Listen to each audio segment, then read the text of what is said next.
menjelaskan materi kami tentang menyesuaikan gaya belajar dan gaya berpikir siswa dalam proses pembelajaran. Di sini saya Pimpi Sela Sigalingging akan menjelaskan tentang latar belakang dari materi kami. Nah, pertama itu adalah pengertian belajar. Belajar merupakan suatu proses perubahan yang terjadi pada manusia, baik itu perubahan pada sikap, tingkah laku, keterampilan, kebiasaan, atau budaya yang dimilikinya. Seseorang yang tidak mengalami perubahan dalam dirinya, maka proses belajar itu tidak terjadi dalam dirinya. Nah, perubahan yang terjadi pada peserta didik umumnya itu terjadi atau utamanya terjadi di sekolah, karena sekolah merupakan tempat untuk menuntut ilmu dan memperoleh ilmu pengetahuan yang baru. Proses belajar yang terjadi baik secara langsung ataupun tidak langsung terjadi secara terus-menerus sampai pada akhirnya seseorang mengalami perubahan pada dirinya. Nah, di sekolah juga terjadi proses antara atau interaksi antara guru dan siswa atau peserta didik. Nah, guru di sini berperan sebagai panutan dan pengarah bagi peserta didik untuk menjadi sumber yang paling baik dalam sekolah atau panutan yang terbaik di dalam sekolah. Jadi jika seorang guru memberikan pengajaran atau pembelajaran yang tidak sesuai atau yang salah pada siswa, maka siswa tersebut akan menerima informasi yang salah atau tidak benar. Jika dilihat dari proses dan cara mengajar yang dilakukan oleh guru, banyak sekali cara yang dapat dilakukan untuk menyesuaikan gaya belajar yang harus dilakukan oleh siswa. Karena semua siswa itu atau setiap siswa memiliki gaya belajar yang berbeda-beda. Ada yang sekedar membaca dia mengerti, ada yang sekedar mendengarkan guru dia mengerti, dan ada juga yang sekedar melihat dari praktekan guru mereka mengerti. Berdasarkan uraian yang saya sampaikan tersebut, maka perlu penyesuaian yang baik dan benar yang dilakukan oleh guru agar peserta didik dapat menyesuaikan gaya belajar mereka dengan cara mengajar yang dilakukan oleh guru. Logis akan menjelaskan tentang gaya belajar. Nah, sebelum kita membahas tentang gaya belajar, kita akan membahas tentang belajar itu sendiri. Jadi, belajar itu adalah suatu proses di mana seseorang melakukan perubahan perilaku sebagai bentuk akibat dari pengalaman. Jadi, dari pengertian tadi dapat kita peroleh 3 ciri utama belajar. Yang pertama itu ada proses, yang kedua adanya perubahan perilaku dan pengalaman. Nah, bagaimana sih agar terjadi pembelajaran yang baik dan benar? Tentunya harus ada komunikasi yang baik pula antara guru dan peserta didik. Agar komunikasi yang baik tadi tercapai, guru harus selalu melakukan interaksi kepada peserta didik agar guru tersebut mengetahui kegiatan dan cara belajar seperti apa yang peserta didik gunakan. Lalu saya akan menjelaskan tentang kegiatan pembelajaran. Di sini saya akan membahas 4 kegiatan pembelajaran. Yang pertama itu menghafal. Menghafal sendiri ada 2 jenis.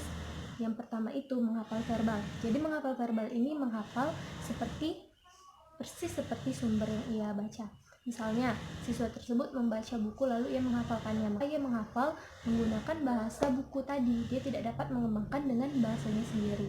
Yang kedua itu ada menghafal paraphrases. Nah, menghafal jenis ini adalah menghafal di mana siswa tersebut menggunakan bahasanya sendiri yang mudah dimengerti. Yang kedua itu mengaplikasikan materi yang dipelajari. Nah, misalnya siswa ingin memahami tentang hukum 1, hukum 2, hukum 3 Newton. Maka siswa tersebut harus mencari bagaimana sih penerapannya dalam kehidupan sehari-hari. Gitu. Selanjutnya yang ketiga menentukan, dan yang keempat memilih apakah siswa tersebut harus berbuat atau tidak sama sekali. Nah, dari 4 kegiatan pembelajaran tadi, tiap siswa tentunya memiliki cara dan tipe pembelajaran yang tersendiri atau berbeda-beda. Nah, kegiatan tersebut yang dikenal dengan gaya belajar. Dengan kata lain, gaya belajar adalah kecenderungan peserta didik untuk mengadaptasi atau menyesuaikan strategi pembelajaran sebagai bentuk tanggung jawab untuk mendapatkan suatu pendekatan belajar yang sesuai dengan tuntutan belajar di sekolah. Nah, Gaya belajar ini juga berhubungan dengan lingkungan belajar. Gaya belajar juga dapat dikatakan sebagai cara belajar dan kondisi belajar yang disukai siswa. Selanjutnya akan dijelaskan oleh teman saya Sinta. Selanjutnya itu ada bentuk-bentuk gaya belajar menurut Rahmat. Yang pertama itu ada visual, yang kedua auditori, yang ketiga kinestetik. Nah, yang pertama visual. Visual merupakan gaya belajar dengan cara melihat. Di sini peserta didik melakukan lirikan ke kiri ketika berbicara, kemudian memiliki ritme berbicara yang cepat. Pada gaya belajar visual ini, mata memiliki peranan yang penting dalam belajar.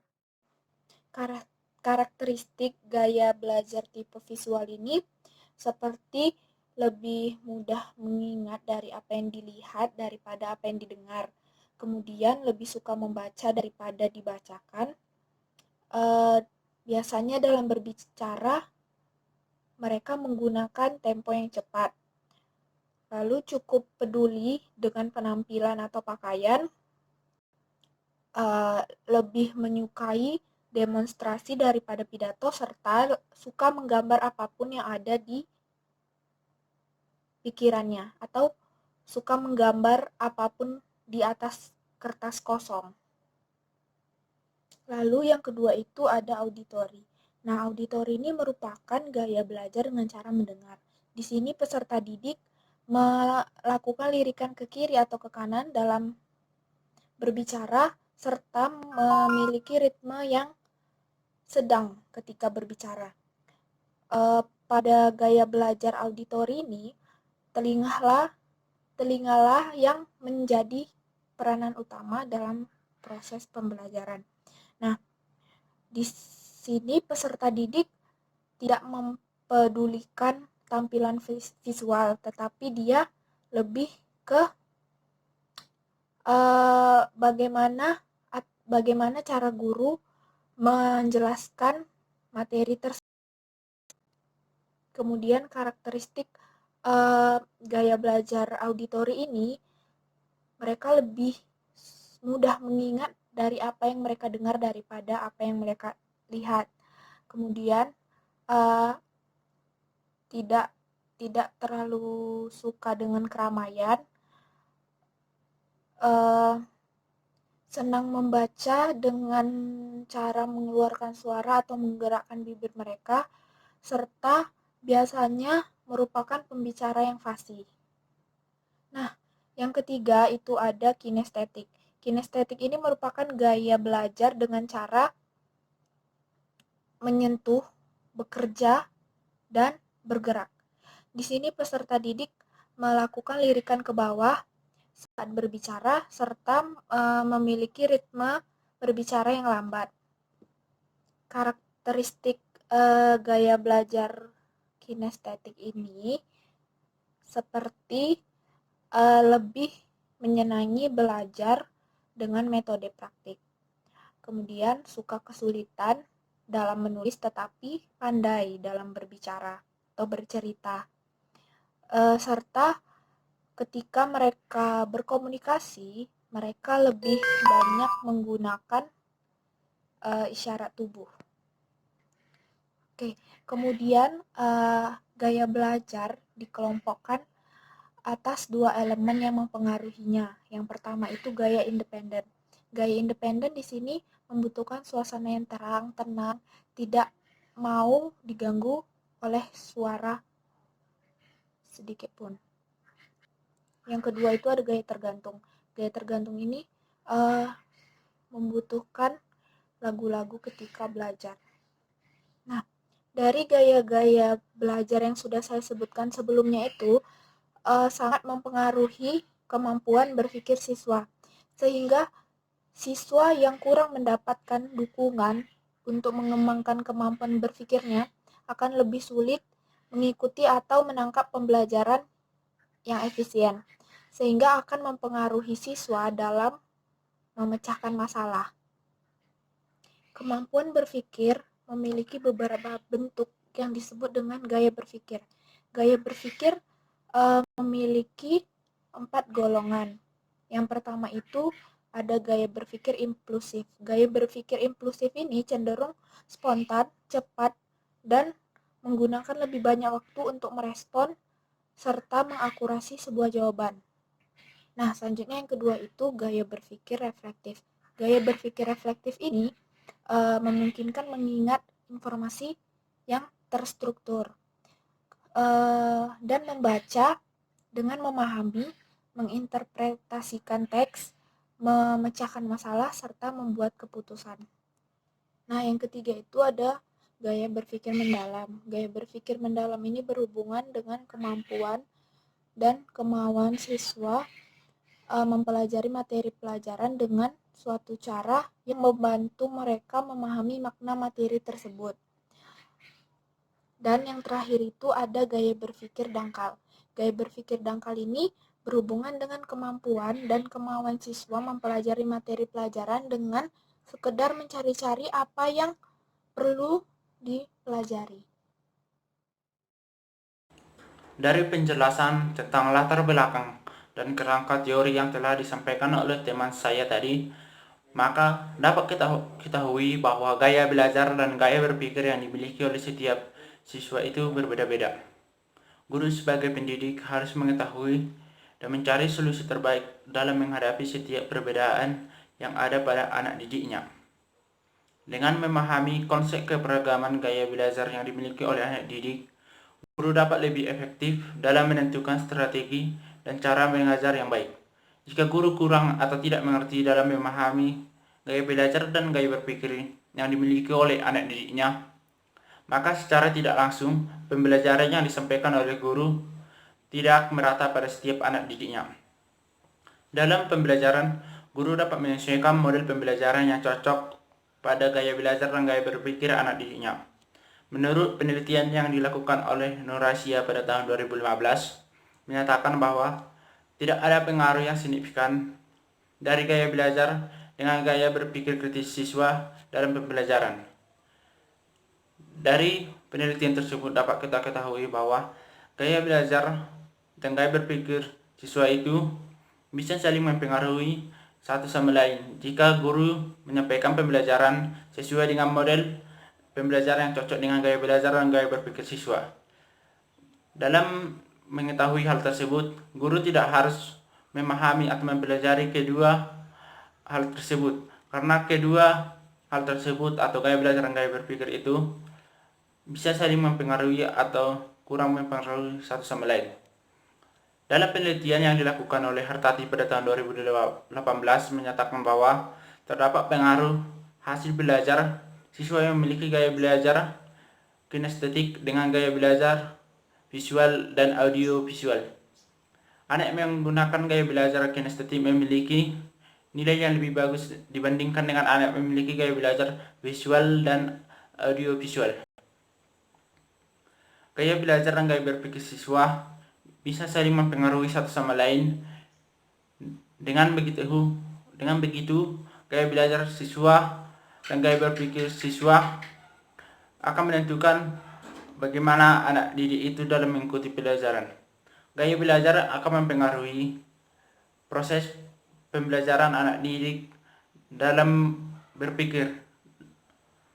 Dengan mengetahui perbedaan gaya belajar dan gaya berpikir ini, guru harus menyesuaikan cara belajar yang cocok agar setiap anak didik yang memiliki gaya belajar yang berbeda-beda dapat menerima pembelajaran dengan baik. Oleh karena itu, terdapat beberapa cara yang dapat dilakukan oleh guru untuk menyesuaikan setiap gaya belajar peserta didik dalam satu kelas agar memperoleh pembelajaran secara merata, yaitu 1. Ketika sedang menjelaskan pembelajaran, guru dapat mengkombinasikan cara mengajar dalam bentuk gambar, alat peraga, dan menjelaskan secara langsung. Dengan menggunakan gambar-gambar yang menarik, anak didik yang memiliki gaya belajar visual dapat langsung menerima pembelajaran tersebut.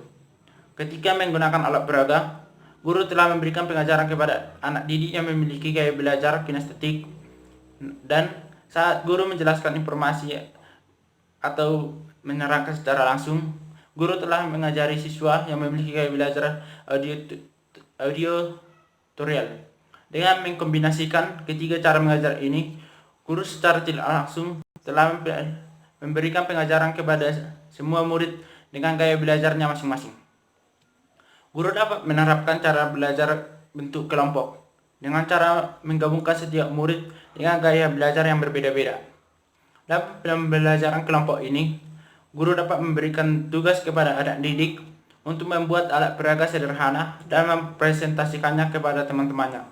Dengan cara guru membagi tugas sesuai gaya belajar mereka masing-masing, anak didik yang memiliki gaya belajar visual akan membuat gambar dan alat peraga yang mereka buat, dan anak yang memiliki gaya belajar auditorial akan menjelaskan tentang alat peraga mereka. Sedangkan anak dengan gaya belajar kinestetik akan menggunakan atau memperhatikan alat peraga tersebut. Maka setiap anak didik akan melakukan kegiatan sesuai dengan gaya belajar dan gaya berpikir mereka masing-masing, dan akan memahami materi secara bersamaan.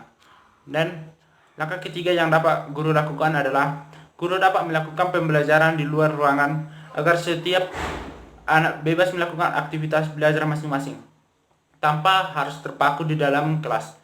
Guru dapat memberikan kesempatan kepada anak didik untuk bebas dalam belajar.